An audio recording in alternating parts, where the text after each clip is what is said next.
What's up, folks? Casual Dad here with another Warhammer Combat Cards Warlord Guide, and tonight we got a fun one for you.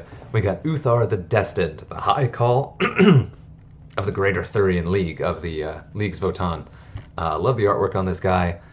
Hilariously squat. If you haven't seen a Votann army in person, they are adorably compact, I think is the way I put it. But coming in at 42 points, he's 1 point higher than our man Farsight. Well, actually, 1 point? Is he 1 point? Yeah, he's 1 point higher than our man Farsight, who we just looked at most recently. Comes in with very decent stats, especially at low level. I mean, he's got the high cost, so you're looking at Big Game Hunter being a problem. But comes stock with shields, which is really nice, and is legendary and has the secondary trait of Inspiring Presence, so he can get that up to max level 4. His attack stats are pretty good. They're not super high, but that, of course, is benefited a lot by that Inspiring Presence. Hit points are also not great, but again, shields. So he's got kind of a mixture of durability, but he's going to turn out being more durable than not. But then the secret sauce on this guy is his ability.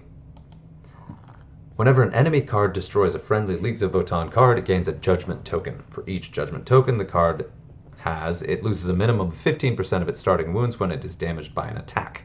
A card may have up to 3 judgment tokens, which will total it out at up to 45%. So if a card actually manages to kill 3 friendly Votann cards, it will then take almost half of its health on every single hit of damage it takes. That goes through fear, that goes through damage reduction, anything like that, minimum 45%. So it is significant, especially if the cards are higher health. So if you go up against a thin deck like a Badrek deck or a like one of the all-demon Abaddon decks that only has 3 or 4 cards, you are very quickly going to see those things get incredibly fragile as they actually kill your cards. Now the downside though is it's only triggered when one of your cards dies. So it's a really handy tool, but it's definitely best against a deck where it has a small number of really powerful pieces that have a lot of hit points. If it's a more full deck, it's not going to matter. If it's against a deck where cards have low hit points, it's not really going to matter.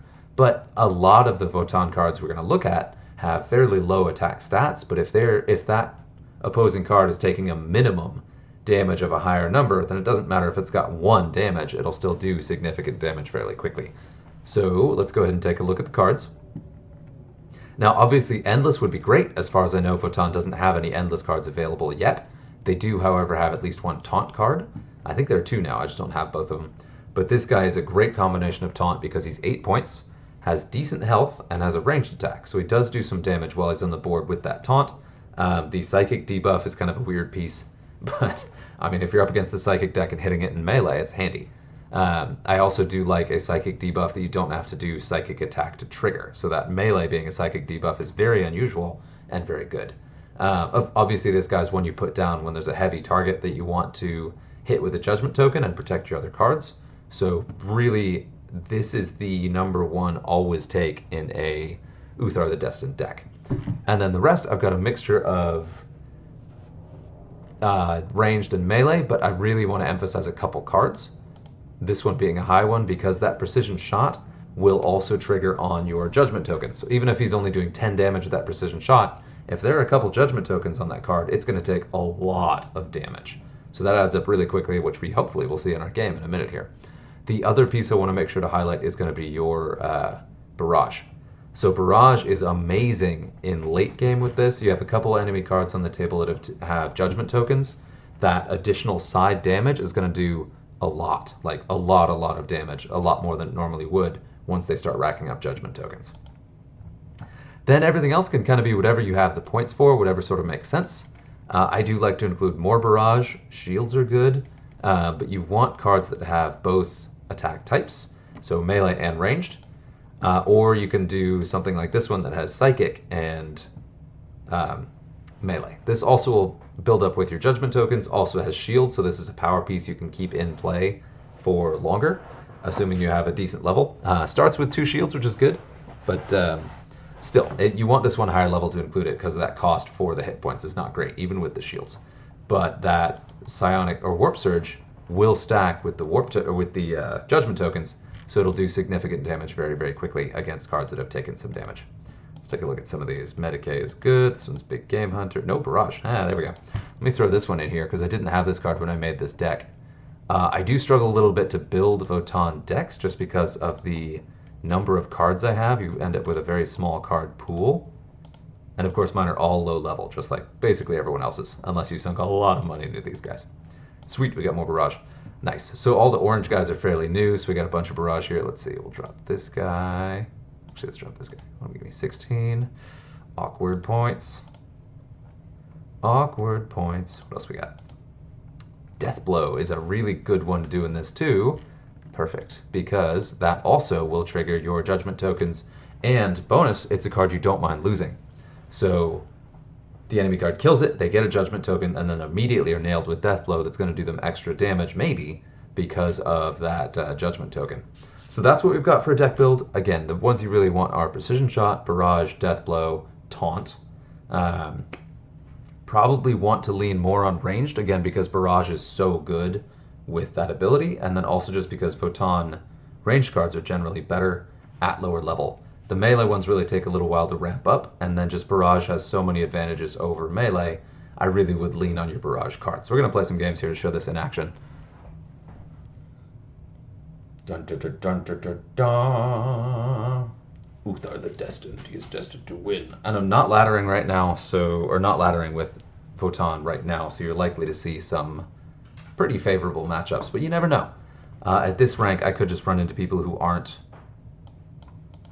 laddering their decks either, so yeah, okay. So pretty low level deck, but we'll see how this goes.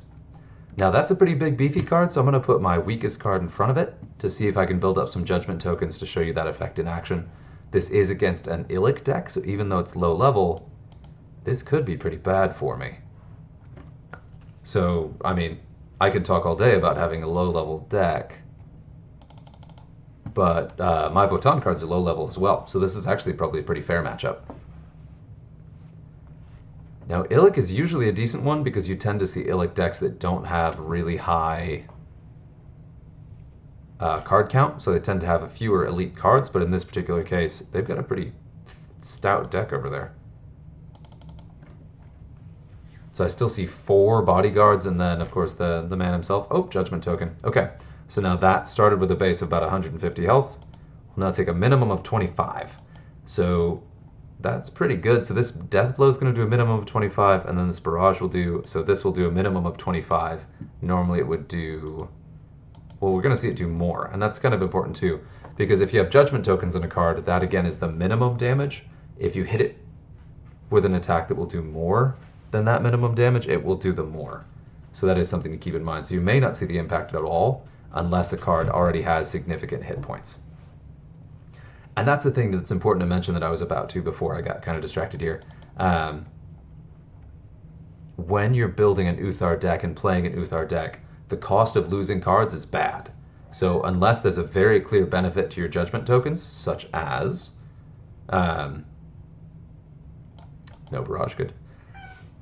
Such as a small card count or a really powerful piece that you can bring down quickly, you want to rely on the strength of your cards and just win the game without relying on your judgment tokens.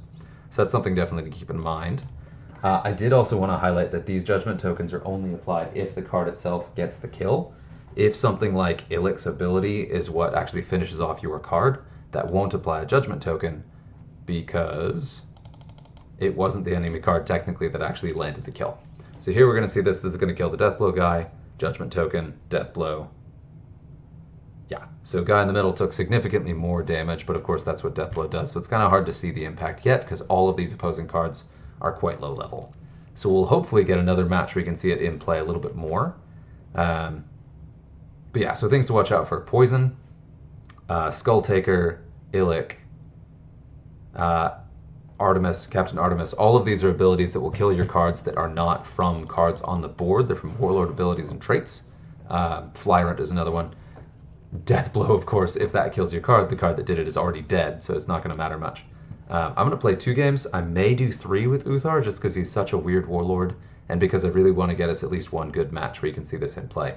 I really like Uthar, but again, I would tend most of the time to build and play your deck as if the ability is blank. Like, use it to your advantage when you can, but you don't want to build around it too much. Just try to win in your card stats alone, and it'll help you come back from behind if you're losing. but it's not something you want to necessarily feed. Ooh, let's see. All Riptides. This would be amazing.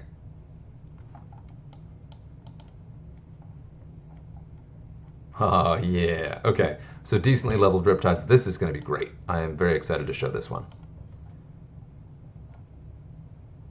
Oh, yeah. Oh, perfect. So look at that starting health. So 15% of that is significant compared to what we just saw. And he's only got 3 bodyguards, probably a lower level player, although that's impressive card levels for a lower level player. So what we're going to see is my cards start to die. And this is a perfect example of a really strong Uthar matchup, because you're going to lose some cards, but then all of a sudden your offense is going to hit back much, much harder. So watch this Deathblow hit that Riptide on the left. Minimum 44 damage, took more than the direct target.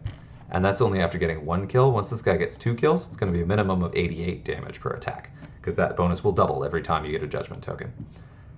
So I'm going to hit him for 44 right here. And then we're going to... Who else got a judgment token? So this one's taking a minimum of 27. See how dramatically that scales differently based on the starting health. So it's really pretty beefy cards are the only ones that care too much. But I could attack with melee with this guy and do 44 damage. So that's where it really kind of swings in your favor.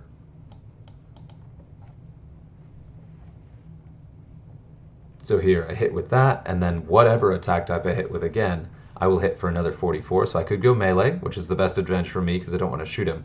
Or I could do ranged, and then the Riptide to take 44 from this guy, and then also 44 from this barrage card. But I want to be a little bit cautious here because I am running out of cards, and as much as this is a favorable matchup, it still is going to be a little bit tricky because that's still a lot of hit points on those cards.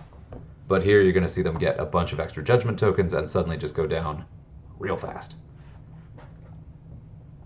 So this now will be taking 88. Ooh, 88. Now here's a test though. We're going to see if this actually applies after the damage reduction. We may not get to see that because I'm just going to wipe these. But like I was saying before, it goes through fear. So if you hit a fear card, that minimum damage still applies. Your incoming damage isn't fully reduced by fear. Look at that, 67, my goodness. Yeah, so that, saw that guy go down real quick. So, glad we got to see that. We got to see the Uthar ability really in action that turned a pretty unfavorable matchup into a quick turnaround right away. That was a really good example that I wanted to show. So I'm glad we got to see that.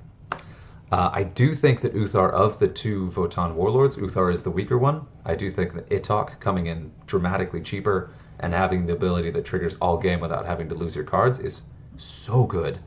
But can't deny there are some matchups where Uthar is going to fare very, very well, especially against some of the scarier cards out there. Sorry, dog. Yeah, there you go. Uthar the Destined. There's your Warhammer Combat Cards Warlord Guide. Hopefully that's a useful one. Votann, you're going to see a lot more of me doing because I want to start laddering with them now that I've gotten them to the point where I think they can hang decently high. We'll see how high I get. But yeah, there's your guide. Holler if you have any questions. Otherwise, until next time.